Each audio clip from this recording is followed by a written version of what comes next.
안녕하세요. 여기는 천안시 광덕산 기슭에 있는 운초 김부용 평양 성천기생 김부용 묘소를 찾아왔습니다. 여기는 광덕사가 천안 호도나무의 기원이랍니다. 큰 호도나무가 있는 그 고저녁한 절, 옛날에 내려왔을 때는 상당히 낡았는데 지금은 아주 확장이 돼서 거기서부터 여기까지 800m 정도 산길을 지금 온도가 35도, 이 더운 여름날 뻘뻘 흘리면서 왔는데 오니까 여기 시원합니다.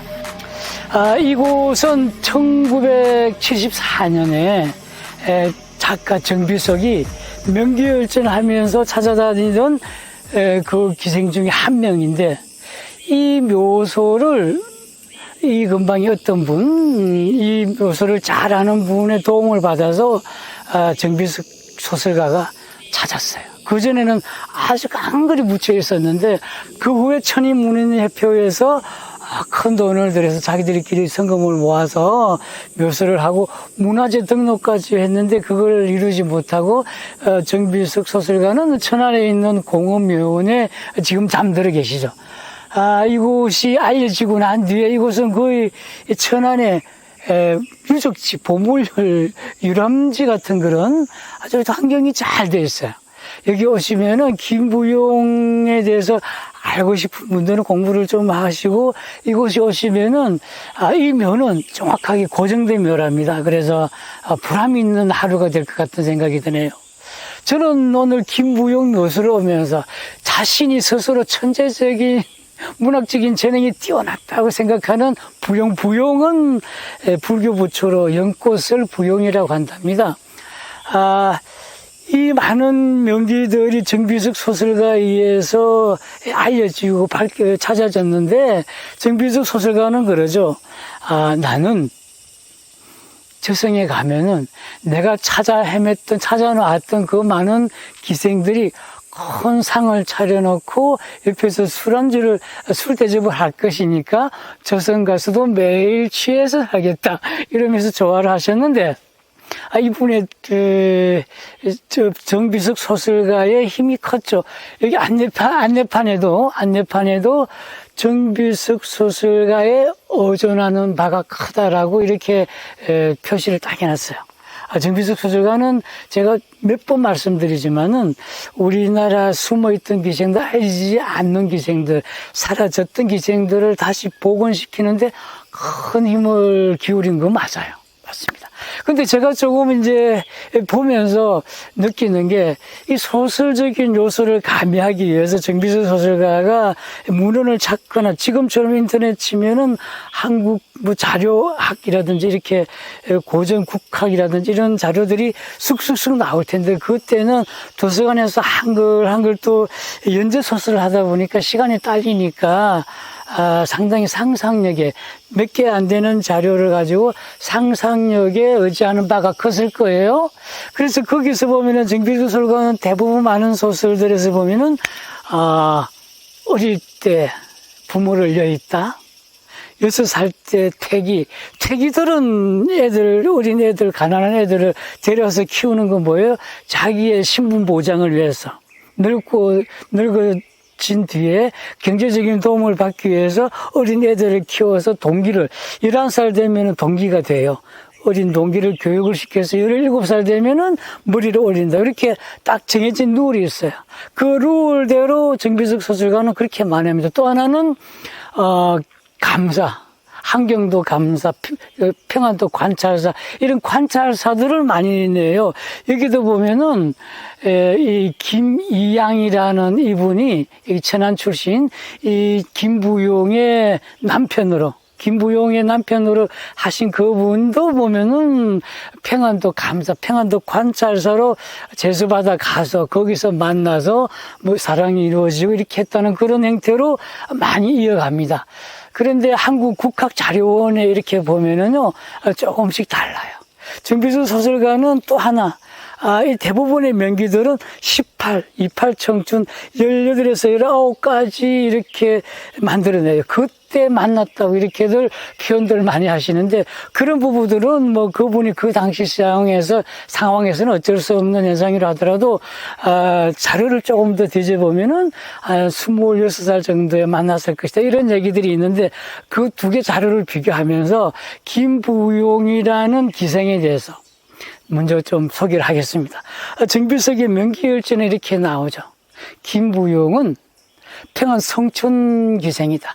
부모들이 다들 양반이었다. 그래서 어릴 때 김부용은 학문을 잘 배웠는데 6살 때 양친이 갑자기 돌아가시는 바람에 어쩔 수 없이 태기의 힘을 빌어서 태기가 자기를 돌봐서 11살 때 동기가 되었고 그래서 17살 때 머리를 올렸고 19살 때 이 김이양이라는 평안도 감사를 만나기 전까지 어쩔 수 없이 수청을 들었고 자기는 그래서 자신에 대해서 많이 부정적으로 문학적인 자질이 워낙 뛰어나고 인물 좋고 기에 뛰어나고 다 좋아요. 그 항상 전비석 소설가는 모든 기생들을 그렇게 서술을 합니다. 거기에 조금씩 특별하게 자기 전문 분야가 뚜렷하지 않는 게 조금 아쉽다는 느낌이 들고요. 그래서 19살 때 지금 저희 정비석의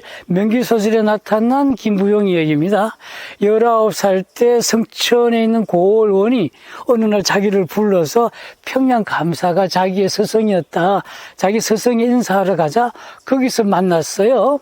김이양이라는 분은 그 당시에 77살이라고 나와 있어요. 그때 김부용은 19살. 그러니까 거의 몇 살입니까? 57살. 그 정도 차이가 나죠. 그래서 이제 딱 상납을 한 거죠. 자기 스승님께 이제 바치니까 스승이 야, 내가 이렇게 늙었는데 아깝다고 너랑 되겠느냐. 그러니까 김부용이 이렇게 얘기하죠. 뜻이 같고 마음만 통한다면은 30객 노인이 있고 80객 청춘도 있는 법. 그 단어를 적절하게 잘 선택을 한 것 같아요. 그래서 둘은 여기저기 평안도 좋은 곳을 따르면서 유람을 합니다. 그리고 난 뒤에 김부용이 77살이니까 한 1년 정도 78살 돼서 다시 조정으로 복귀하면서 기적을 빼내주고 혼자 살 길을 마련해주고 내가 올라가면 부르마 하고 올라갔어요. 근데 1년이 지나고 2년이 지나도 안 부르니까 탑시라 그래서 그 시를 특이하게 봤어요. 한문으로 제일 처음 오는 한자, 두자, 세자 탑처럼 이렇게 시를 쭉 써서 상사곡을 보냅니다. 그 시가 정말 뛰어난 기예요. 그 시는 분명히 이 김부용이 쓴 건 맞아요. 김부용은 황진이, 매창과 더불어 3대 기녀라고 합니다. 기예가 뛰어난 여자라고 하죠. 그리고 신사임당, 흔한서령과 더불어서 3대 여류 시인으로 불린다고도 할 만큼 뛰어난 시적인 자질이 뛰어났답니다. 사람들은 부용을 나보다 예쁘다 하네. 사람들은 나보다 연꽃이 이쁘다고 하네. 그런 거죠. 이른 아침에 뚝길을 걸어가니 사람들은 부용을 안 보고 나만 바라보고 있네. 스스로 도도한 자만심이 있었답니다. 그래서 이제 그런 글들을 편지를 써서 보내니까 김이양이가 그래 올라와라 그래서 남산으로 김이양이가 남산에다가 살만한 집을 하나 차려다 주고 거기서 신혼살림을 합니다. 초당마님이라 그래서 김이양이 제자들 그 문인들을 데려다가 매일 밤마다 글을 읽고 아주 그냥 풍류객이 됩니다. 그래서 김이양이 92살에 죽어요. 죽기 전에 요 밑에 광덕사가 김이양의 그 자기 절이었나 봐요. 김이양은 그 당시에 안동 김씨 세도 가문의 정점에 있는 사람이에요. 김양은 자식이 없었어요. 그래서 양자를 들였는데 양자한테 2명의 아들이 있어요. 그 2명의 아들 한 사람이 순조의 딸과 결혼을 시켜서 순조와 김양은 뭡니까? 사돈간이 되죠. 그래서 재력과 금력과 권력이 풍부하고 77살 때까지 평안도 감사를 했다는 그 지금 정비석의 소설에 대한 얘기입니다. 그런 사람이었던 거죠. 그래서 김양이 죽기 전에 광덕사에 같이 와서 드디어 자기 족보에다가 이 김부용을 올립니다. 그래서 족보에 부실로 정확하게 들어갔다. 그리고 김양이는 죽고 난 뒤에 저 산 중턱에다가 자기 부부끼리 무덤을 만들었는데 김부용은 죽을 때 나를 광덕사의 산에다가 묻어달라 유언을 남겼답니다. 그래서 이 고을은 저기는 아주 전망이 뛰어난 산 중턱 올라가기가 너무 가팔져요. 여기는 계곡 중간이니까 앞뒤가 꽉 막힌 그런 곳이죠. 여기에 묻혔다. 그 후에 말씀하셨다시피 정비석 소설가가 어떤 분의 도움을 받아서 이 무덤을 발견을 했고 지금까지 왔다. 그래서 이 광덕 마을 사람들하고 이 천안의 문인들이 이 김부용의 무덤을 보호하고 보존하고 관광화를 시켰어요. 그리고 저다시피 운초문학제를 열고 아주 크게 천안에서는 김부용을 뛰어난 문인으로 받들고 있는 거죠.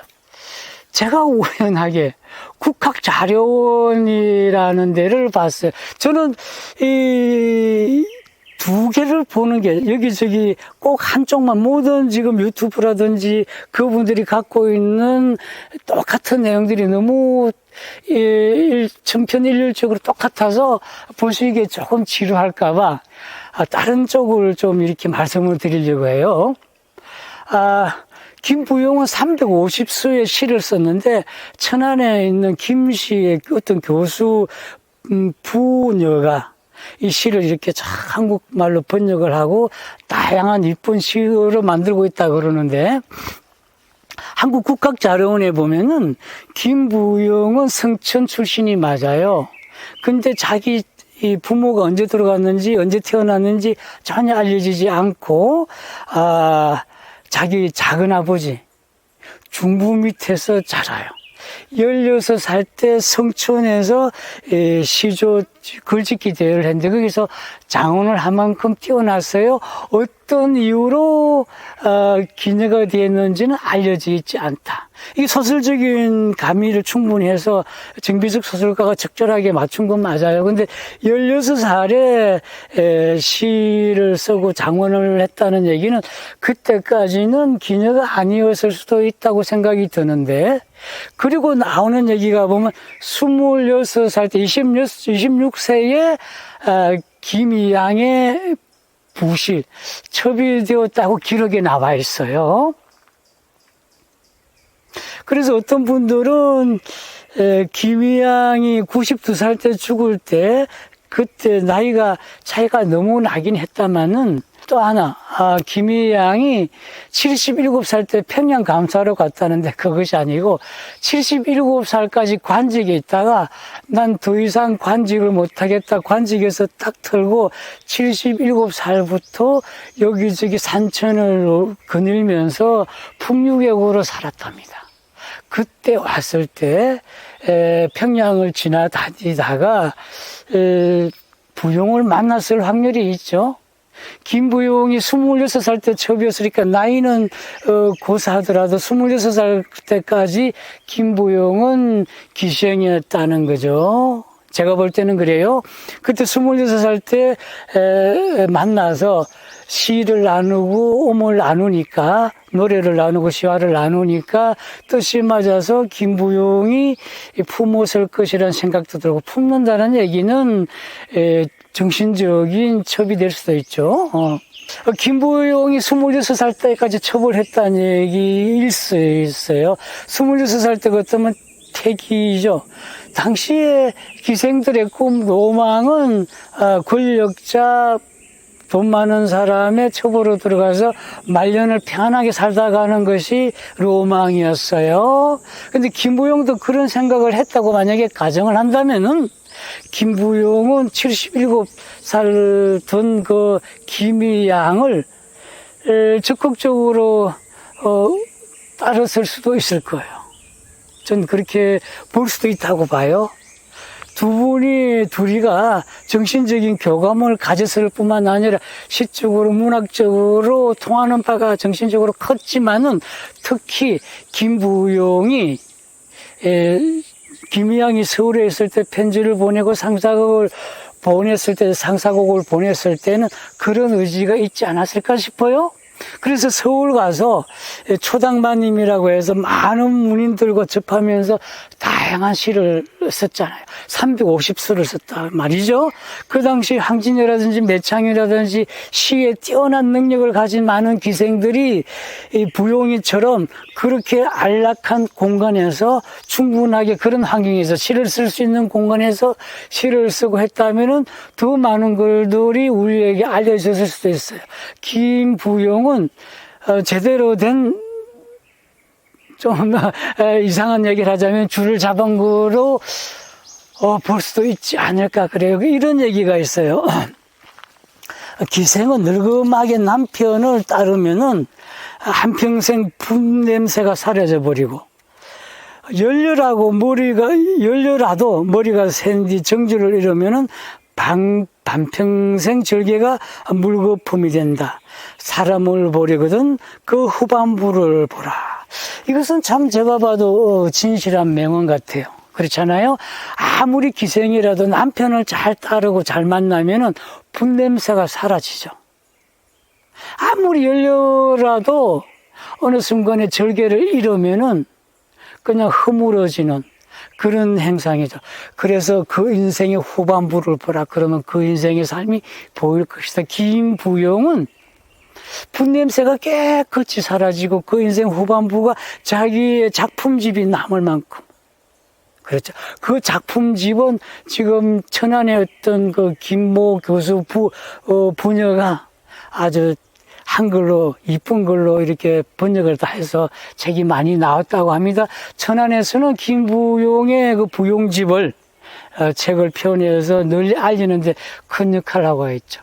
김부용이 77살의 그분과 적극적으로 정신적인 교류를 하고 자기 인생 더 이상 무너질 수밖에 없는 거기서부터 태교로부터 전전하다가 어떻게 흘러갈지 모르는 자기 인생을 도박하듯이 김부용이라는 이 인생을 이름을 걸고 자기의 명예를 걸고 77살 먹은 권세자 권력자 그 당시 명문가 집안의 김이양과 같이 말년을 보냈다는 것은 우리가 알고 있는 많은 비참한 어렵게 살다가 말년이 잊혀지거나 사라졌던 그런 기생에 비해서는 김부용의 말년은 평안했고 인생이 쭉 좋았다 이렇게 생각이 됩니다.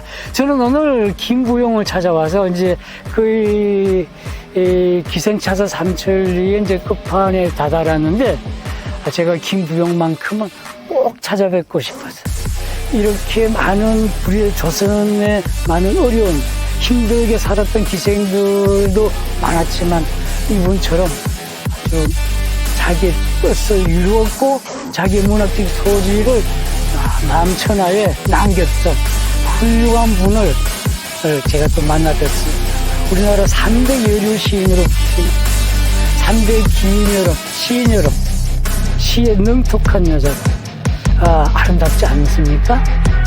이분에 대한 얘기를 이렇게까지 하고 바람이 선선하고 좋습니다. 제가 여기까지 힘들게 걸어온 보람이 있습니다. 여기까지 하겠습니다. 감사합니다.